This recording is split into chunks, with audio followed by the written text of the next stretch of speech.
Look at the size of that beauty. Big old male. One of the bigger lobsters we catch.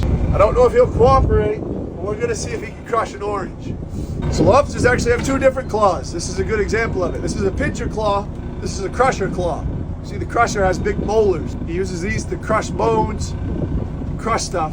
This is the pincher claw. Uses this to rip flesh, rip meat. There he goes. Oh. Fresh. Morning breakfast. It actually tastes good too. Not gonna lie.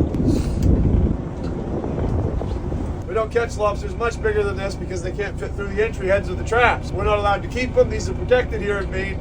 These are part of the breeding process. These are the best at breeding. The studs of the bottom. We design our traps to avoid catching these guys. You would be interested to play around with a trap with bigger heads just to see how big of a lobster we can actually catch.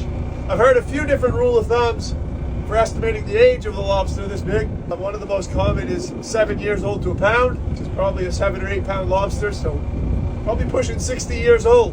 60 years ago, my great grandfather would have been fishing.